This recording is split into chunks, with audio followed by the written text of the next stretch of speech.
جو اپنائے ہوئے ہیں وہ لوگ فرشتوں کے شخص آئے ہوئے ہیں.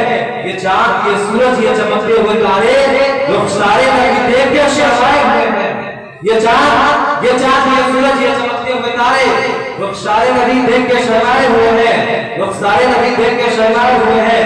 اور ہے بدر کا میدان وہ گنتیوں میں ہزاروں ہے. بدر کا میدان وہ گنتیوں میں ہزاروں. یہ 313 ہے مگر چھائے ہوئے ہیں. یہ 313 ہے مگر چھائے ہوئے ہیں.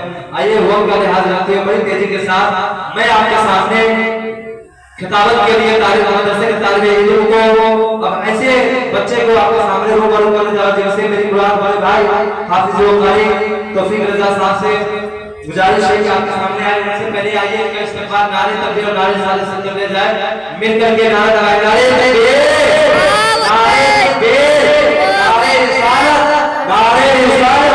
جشن عید میلاد النبی جشن عید میلاد النبی شفیع محشر فیض شفیع محشر فیض. نعرے تکبیر نعرے رسالت.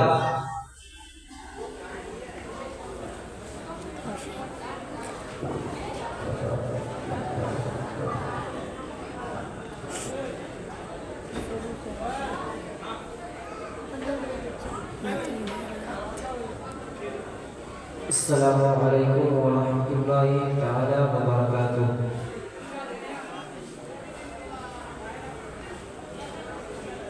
الحمد للہ الذی ابدع الاخلاق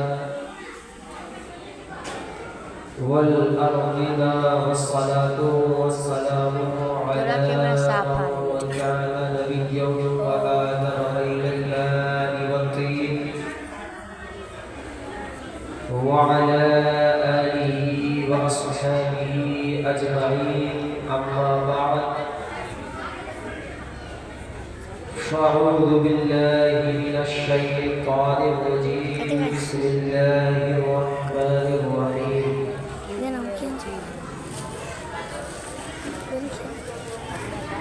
ألا إن أولياء الله لا خوف عليهم ولا هم يحزنون. صدق الله العظيم وصدق رسوله النبي الأمين المبين المتين الكريم. ونحن على ذلك لمن الشاهدين والشاكرين والحمد لله رب العالمين.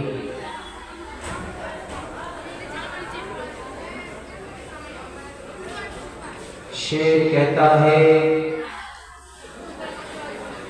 غلامی میں ناکام آتی ہے تدبیریں نہ تقریریں. غلامی میں ناکام آتی ہے تدبیریں نہ تقریریں.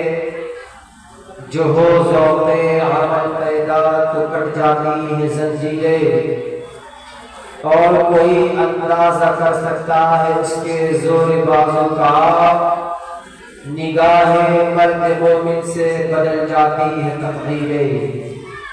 نگاہ مرد مومن سے بدل جاتی ہے تقدیریں. چمچستان نظری کے بہکتے پھولوں شمع رسالت کے پروانوں اولیاء امت کے جانثاروں غوث اعظم کے عقیدت مندوں خواجہ غریب نواز کے چاہنے والوں مرکز اہل سنت امام احمد رضا خان فاضل بریلوی سے محبت کرنے والوں. آئیے سب سے پہلے ہم اور آپ مل کر تاجدار کائنات دونوں عالم کے مختار جناب احمد مصطفیٰ محمد مصطفیٰ صلی اللہ علیہ وسلم کے بارگاہ محربار میں نہایت عقیدت و محبت کے ساتھ پڑھیے بآواز بلند اللهم صل على سيدنا وحبيبنا ونبينا ومولانا محمد وبارك وسلم. صلوا عليه صلاة والسلام عليك يا رسول الله صلى الله عليه وسلم. حضرات، اللہ تبارک و تعالی قرآن مجید میں ارشاد فرماتا ہے اے دنیا والوں اے روئے زمین پر زندگی بسر کرنے والوں، ہوشیار ہو جاؤ، میرے ولیوں کو، میرے محبوبوں کو، میرے دوستوں کو نہ کوئی خوف ہے اور نہ کوئی غم۔ میرے ولی وہ ہے جو مومن کامل اور متقی کامل ہے۔ بے شک رفیقان گرامی غور فرمائے کہ آج دنیا والوں نے عروج و ارتقاء کی بہت سی منزلیں طے کر دی ہے۔ آج دنیا والوں نے فضاؤں کو مسخر کر لیا ہے، پرندوں کی طرح ہواؤں میں پرواز کرنا، مچھلیوں کی طرح سمندر کا سینہ چیر کر ایک ملک کے ساحل سے دوسرے ملک کے ساحل تک بہت سفر ہونا آج یہ انسان کا معمولی کارنامہ بن چکا ہے۔ چاند کی سرزمین کو اپنے قدموں سے رولنا اور اپنی فتح و نصرت کا پرچم نصب کرنا ماضی کی داستانیں بن چکی ہے، لیکن آج ان سارے عروج و ارتقاء کے باوجود انسان سما ہوا، لرزا اور ترسا نظر آتا ہے۔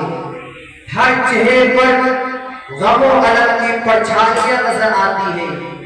ہر آدمی خوف و دہشت سے لرزا پر اندام ہے۔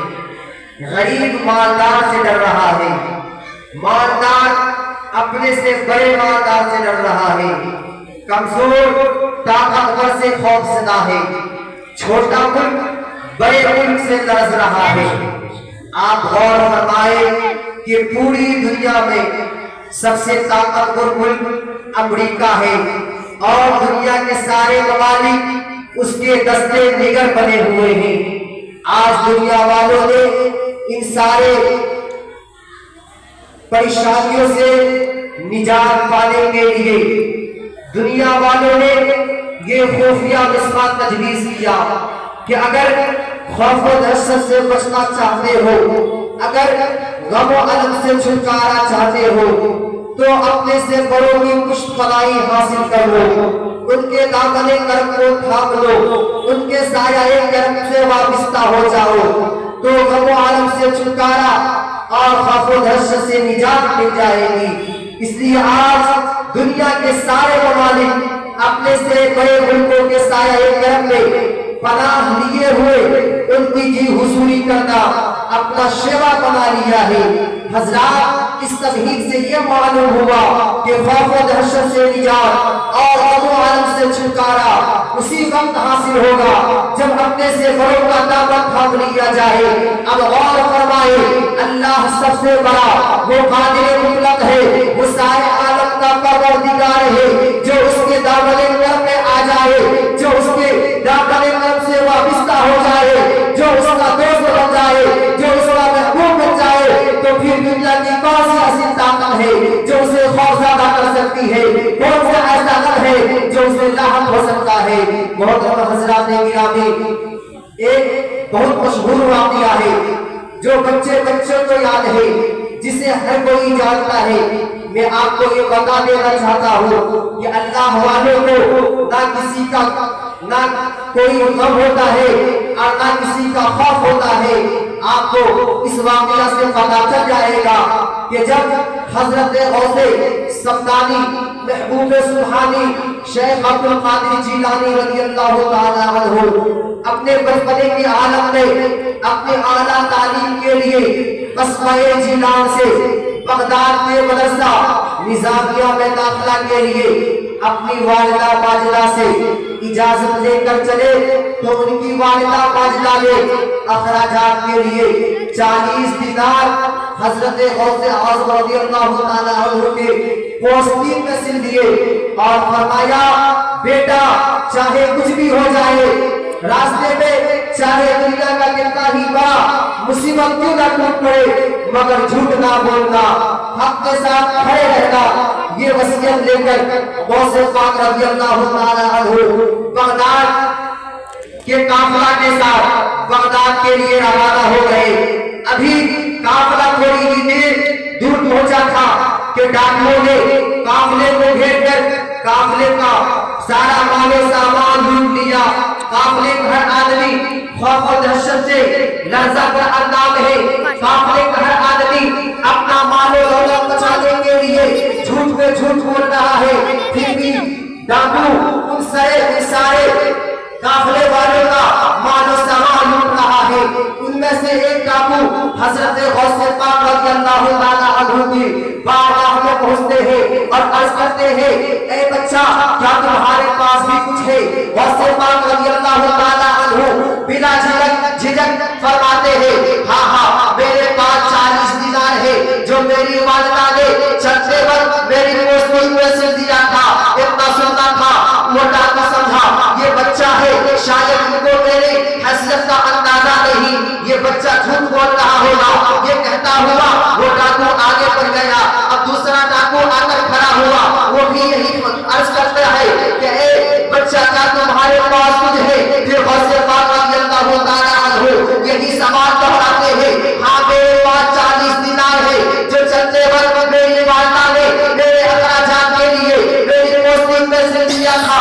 وہ ڈاکو بھی سمجھا شاید یہ بچہ جھوٹ بول رہا ہے، وہ بھی کہتا ہوا آگے چلا گیا۔ یکایک ایک کے بعد دیگر 40 ڈاکو آتے رہے اور وہ یہی سوال کرتے رہے اور حضرت غوث پاک رضی اللہ تعالیٰ عنہ وہ سوال کا یہی جواب دیتے رہے۔ یہ سب سن کر ڈاکو جب آپس میں مال اکٹھا کرنا چاہا، بانٹنا چاہا، تو ان میں سے ایک ڈاکو کہتا ہے، سردار ان سارے قافلے والوں میں سے ایک ایسا بچہ تھا جس کو ہم لوگوں کا کوئی خوف نہیں تھا، ہم لوگوں سے کوئی ڈر نہیں تھا۔ اب وہ سردار سمجھا ایسا کون بچہ ہے جو ہم سے ڈر نہیں رہا ہے، جسے ہم لوگوں کا ڈر نہیں ہے۔ اب وہ سردار کہتا ہے جاؤ اس بچے کو میرے پاس پکڑ کے لاؤ۔ چنانچہ ان ڈاکوؤں میں سے ایک ڈاکو گیا اور غوث پاک رضی اللہ تعالیٰ عنہ کی بارگاہ میں پہنچتا ہے اور عرض کرتا ہے کہ اے بچہ چلو تمہارے پاس تم کو میرے سردار بلا رہے ہیں۔ یہ سن کر غوث پاک رضی اللہ تعالیٰ عنہ فرماتے ہیں چلو میں بھی دیکھتا ہوں تمہارا سردار کیسا ہے۔ اب غوث پاک رضی اللہ تعالیٰ عنہ کو سردار کے سامنے پیش کیا گیا۔ اب سردار غوث پاک رضی اللہ تعالیٰ عنہ سے عرض کرتے ہیں کہ اے بچہ کیا تمہیں کسی چیز کا ڈر نہیں ہے؟ کیا تجھے میرا خوف نہیں ہے؟ اس سے ڈر نہیں ہو رہا ہے جب تم نے سچ بتا دیا کہ میری پوسٹنگ میں 40 دینار ہے؟ غوث پاک رضی اللہ تعالیٰ عنہ کہتے ہیں اے سردار سن لے، میں 40 دینار کی اپنی رقم کے لیے میں اپنی والدہ سے کیا ہوا وعدہ کیسے دوہرا سکتا ہوں؟ ارے یہ 40 دینار تو کچھ نہیں ہے، لیکن میری والدہ نے میرے سفر میں نکلتے وقت فرما دیا تھا بیٹا چاہے کچھ بھی ہو جائے لیکن ہم کو سلامت کے ساتھ کھڑے رہنا، چاہے کتنی ہی بڑی مصیبت کا پہاڑ کیوں نہ ٹوٹ پڑے مگر سچ بولنا، سچ کے ساتھ کھڑے رہنا۔ اب ڈاکو یہ سن کر گھبرا جاتا ہے، لرز جاتا ہے اور کہتا ہے کہ میں نے بھی تو روز اجل پروردگار عالم اللہ تبارک و تعالیٰ کے سامنے یہ وعدہ لیا تھا، یہ عہد لیا تھا کہ اے اللہ یا رب تبارک و تعالیٰ میں بھی دنیا میں جانے کے بعد حق کے ساتھ رہوں گا، حق و صداقت کے ساتھ رہوں گا، شریعت مصطفیٰ کے ساتھ رہوں گا، تمہارے خلاف نہ جاؤں گا، چوری ڈکیتی نہ کروں گا، جھوٹ نہ بولوں گا، نماز کا پابند رہوں گا، پنجگانہ نماز پڑھوں گا، روزہ رکھوں گا، حج و زکات دوں گا۔ لیکن ہائے افسوس یہ بچہ ہے جو اپنی ماں سے کیا ہوا وعدہ نہ ٹھکرایا، لیکن میں ہوں جو خدا سے کیا ہوا وعدہ ٹھکرا دیا۔ یہ کہتے کہتے وہ سردار کہتا ہے اے بچہ تو اپنا ہاتھ آگے لاؤ اور مجھے اپنے ہاتھ پر بیعت کر لو۔ تاریخ گواہ ہے کہ وہ 40 ڈاکو جو اس وقت کے سب سے بڑے ڈاکو کہلاتے تھے وہ اپنے وقت کے سب سے بڑے ولی کامل بن گئے۔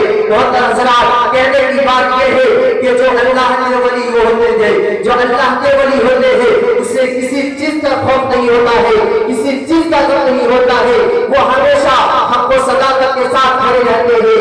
حضرات رب تبارک و تعالیٰ ارشاد فرماتا ہے موقع للہ فقال اللہ لہ، جو اللہ کا ہو جاتا ہے تو اللہ اس کا ہو جاتا ہے۔ محترم حضرات، جب اللہ تعالیٰ اپنے محبوب بندے کو، اپنے دوستوں کو اپنا تقرب عطا فرماتا ہے تو اس کا ہاتھ بن جاتا ہے جس سے وہ کام کرتا ہے، اس کا زبان بن جاتا ہے جس سے وہ بولتا ہے، اس کے ہاتھیں بن جاتا ہے جس سے وہ دیکھتا ہے، اس کا پاؤں بن جاتا ہے جس سے وہ چلتا ہے، یعنی سارے اعضاء اللہ کی قدرت کے مظہر بن جاتے ہیں۔ محترم حضرات گرامی، جب اللہ تعالیٰ اپنے بندوں کو، اپنے محبوب بندوں کو، اپنے دوستوں کو اتنا اختیار عطا فرماتا ہے تو پھر وہی اللہ کے مومن، اللہ کے محبوب بندے نظام کائنات میں اپنی مرضی کے مطابق تصرف کرتے ہیں۔ وہ چاہتے ہیں تو طوفانوں کا رخ موڑتے ہیں، وہ چاہتے ہیں تو پانی برساتے ہیں۔